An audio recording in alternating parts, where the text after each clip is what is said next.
بسم اللہ الرحمن الرحیم۔ جیسا کہ آپ کو معلوم ہے کہ ہائر ایجوکیشن کمیشن اور احساس اسکالرشپ پروگرام سٹارٹ ہو چکا ہے، تو اس کے لیے اپلائی کرنے کے لیے بہت ہی آسان بھی ہے اور مشکل طریقہ بھی ہے۔ اگر آپ اس کو سمجھ لیں تو آپ کے لیے بہت آسان ہوگا۔ تو اس میں سب سے پہلے آپ HEC کی سائٹ پہ جائیں گے، وہاں پہ احساس اسکالرشپ پروگرام، وہاں پہ آپ سرچ کر لیں، دیکھ لیں، تو وہیں سے آپ لنک مل جائے گا۔ تو وہاں سے آپ نے ہاؤ ٹو اپلائی کا آپشن ہوگا، وہاں پہ آپ نے کلک کر دینا ہے، اور اسی طرح سائڈ پہ HEC اسکالرشپ کا آپشن آ رہا ہوگا، وہاں پر آپ نے کلک کرنا ہے، اور اس طرح کا یہ فارم آپ کے پاس اوپن ہو جائے گا۔ اور اسی طرح آپ نے اس فارم کو فل کرنا شروع کر دینا ہے۔ آپ کے پاس اسکین پکچر ہونا لازمی ہے، اپنی پکچر آپ اسکین کر لیں گے۔ تو اسی طرح جو بھی آپ سے انفارمیشن مانگے تو آپ نے اس کو صحیح بالکل آپ نے انفارمیشن دینی ہوگی۔ جب تک آپ اس کو صحیح انفارمیشن نہیں دیں گے تو آپ کے لیے مسئلہ ہو سکتا ہے، نیکسٹ پیج یا نیکسٹ سٹیپ نہیں آئے گا۔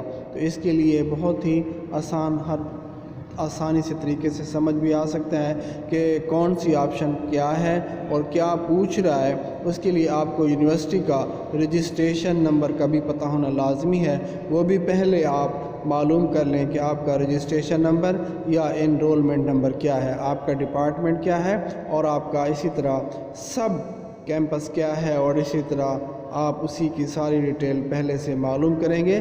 اور یہ انڈر گریجویٹ پروگرام ہے، بعض لوگ اس کو ماسٹر لیول تک یا اس طرح کا اپلائی کرنا شروع کر دیتے ہیں، تو ان کے لیے نہیں ہے، یہ انڈر گریجویٹ پروگرام ہے، یعنی BS لیول تک پروگرام ہے۔ تو جو اسٹوڈنٹس بھی اپلائی کرنا چاہیں گے تو ان کے لیے یہی آسانی ہو جاتی ہے، اور اسی طرح کے سٹیپ بائی سٹیپ کام کریں گے تو آپ کے لیے اتنا مشکل نہیں ہوگا۔ تو جیسے ہی آپ نے اس پیج کو کمپلیٹ کر لینا ہے تو اب ہمارے پاس نیکسٹ سٹیپ آ جاتا ہے۔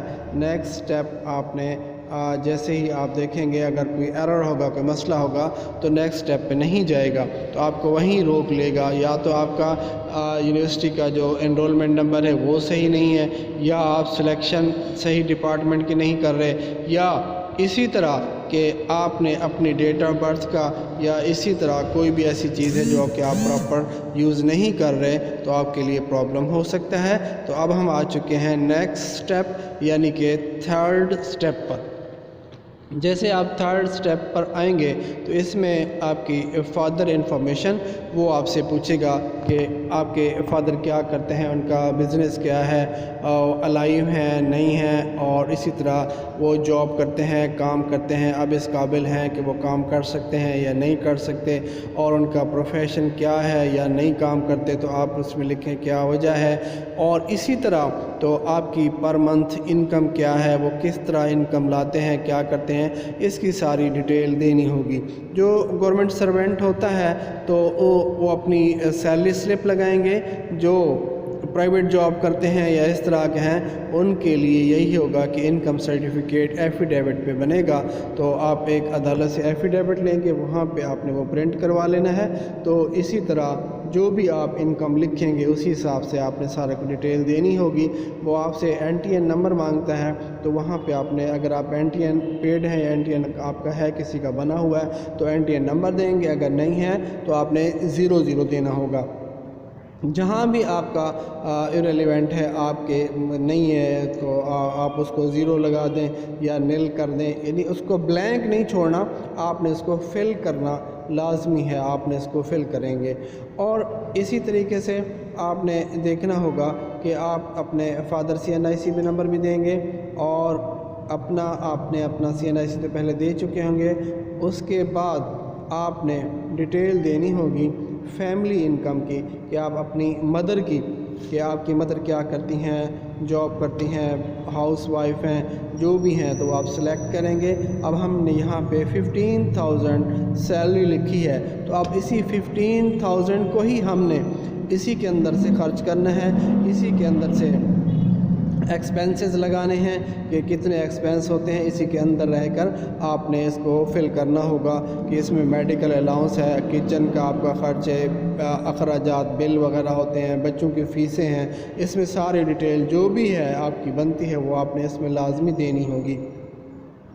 اس میں پھر آپ کے ایکسپینڈیچر آ جاتے ہیں کہ کون سے بہن بھائی پڑھ رہے ہیں، ان کے نام کیا ہے، ان کا ادارہ کون سا ہے، وہ پرائیویٹ اسکولوں میں پڑھ رہے ہیں یا گورنمنٹ اسکولوں میں پڑھ رہے ہیں، ان کی کتنی فیس آپ پے کرتے ہیں، اور آپ کے پرسنلی کتنے ایکسپینڈیچر ہیں کہ آپ کی یونیورسٹی کی فی کتنی ہے، پر منتھ کتنا ہے، یا آپ 6 منتھ دیتے ہیں یا پر سیمیسٹر دیتے ہیں، جتنی بھی فی ہوگی آپ نے وہ اس میں لکھنی ہوگی۔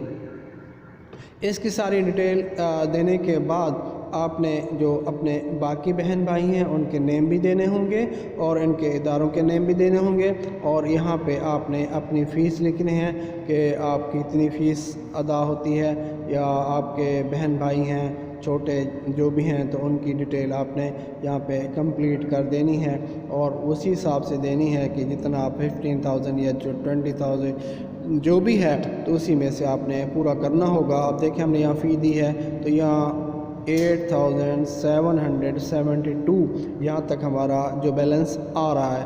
اگر اسی طرح آپ نے اس کو بڑھا لیا تو پھر آپ کو دینا ہوگا کہ آپ کی 15,000 تو آپ کے انکم تھی، تو ایکسٹرا یہ کہاں سے آ گئے ہیں، تو پھر آپ کیسے پورا کرتے ہیں، تو اس میں ایک ادر سورسز لکھا ہوا ہے۔ تو ادر سورسز میں آپ لکھ سکتے ہیں یعنی کہ آپ کا کوئی ہاؤس ہے جو کہ آپ نے رینٹ پہ دیا ہوا ہے، یا آپ خود اسٹوڈنٹ ہیں اور بچوں کو آپ ٹیوشن وغیرہ پڑھاتے ہیں تو آپ ٹیوشن کا بھی لکھ سکتے ہیں، اکیڈمی کا بھی لکھ سکتے ہیں، اور اسی طرح ادر سورسز آپ کا جو بھی ہے تو وہاں سے آپ نے لکھ کے اپنے اخراجات، اپنے ایکسپینڈیچر اگر ایکسیس ہو رہے ہیں، زیادہ ہو رہے ہیں تو وہ آپ نے پورے کرنے ہوں گے۔ اگر آپ اس کو بیلنس پورا نہیں کریں گے تو آپ کا فارم نیکسٹ سٹیپ پہ نہیں جائے گا۔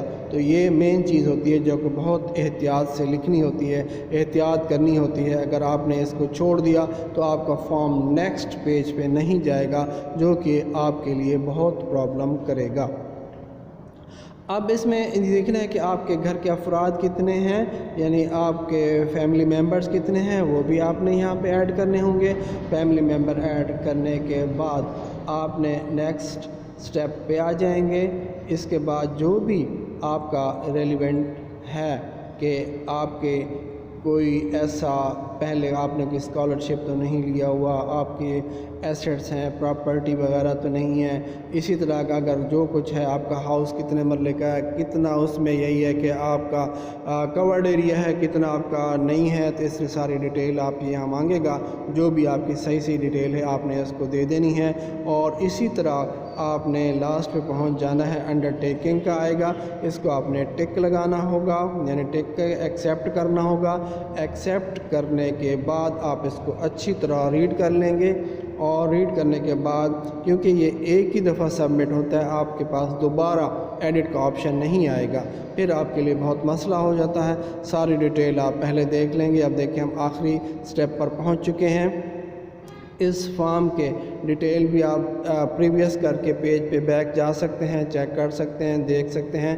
پھر اسی کے بعد دیکھیں اب یہاں پہ ہم نے سبمٹ کر دیا تھا، کیونکہ اب ہم یہ سبمٹ کرنے کے بعد دوبارہ سے اس کو ری چیک کریں، اس لیے یہ کلوز کا آپشن دے گا۔ لیکن آپ اگر پہلی دفعہ اس کو کر رہے ہیں تو یہاں پہ سبمٹ کا آپشن دے گا، جہاں پریویس ہے سبمٹ ہے تو آپ پریویس جا سکتے ہیں، اور یہاں پہ سبمٹ ہے سبمٹ کر سکتے ہیں۔ ہم کیونکہ سبمٹ کر چکے ہیں تو اب ہمارے پاس یہ کلوز کا آپشن دے رہا ہے، تو ہم نے اس کو کلوز کر دینا ہے۔ پھر ہمارے پاس پہلا پیج آ جائے گا، ڈیش بورڈ پہ آ جائیں گے، یہاں آپ چیک کریں گے، یہاں پہ ہمیں لکھا ہوا آ رہا ہے کہ سبمٹڈ، کہ ہماری اپلیکیشن جو ہے سکسیسفلی سبمٹ ہو گیا۔ ہم اس کا پرنٹ لینا چاہتے ہیں، اس کا پرنٹ لیں گے۔ اب اس کو ڈاؤن لوڈ کے سائٹ پہ کلک کریں گے، ڈاؤن لوڈ ہونا شروع ہو جائے گا۔ جیسے ہی ڈاؤن لوڈ ہو جائے آپ کے پاس فارم اوپن ہو جائے گا۔ فارم اوپن ہونے کے بعد آپ نے اس کو ڈیٹیل سے پڑھ لینا ہے، چیک کر لینا ہے، اور اس کے آخر میں ایک چیک لسٹ دی ہوئی ہے کہ کیا کیا ڈاکومنٹ آپ نے اس کے ساتھ اٹیچ کرنے ہیں۔ بجلی کے بل ہیں 6 منتھ کے، اور اس کے ایوریج نکالنی ہوگی۔ کیسے ایوریج نکالیں؟ ایک بل آپ لاسٹ پیج اٹھا لیں، اس میں 6 منتھ کے جتنے بھی بل ہیں آپ نے پے کیے ہیں اس کو کیلکولیٹ کر لیں۔ کیلکولیٹ کرنے کے بعد 6 پہ ڈیوائڈ کر لیں گے، آپ کے پاس ایوریج نکل آئے گی۔ سوئی گیس بل اگر پانی کا ہے، اور اسی طرح ٹیلی فون کا ہے، اور اس طرح جو بھی آپ کے پاس آئیں گے بل، اسی طرح ان کی 6 منتھ ایوریج نکال کے وہاں دینی ہوگی۔ میڈیکل ایکسپینڈیچر ہیں، آپ کے بل ہیں، کوئی اس طرح بچوں کی فی ہے، آپ کا اپنی رسید ہے، یہ سارے اس کے ساتھ لگا کے اٹیچ کر کے یونیورسٹی اپنے ڈپارٹمنٹ میں ایک فائل بنا کر 30 نومبر 2020 سے پہلے سبمٹ کروا دینا ہے۔ تھینک یو، اللہ حافظ۔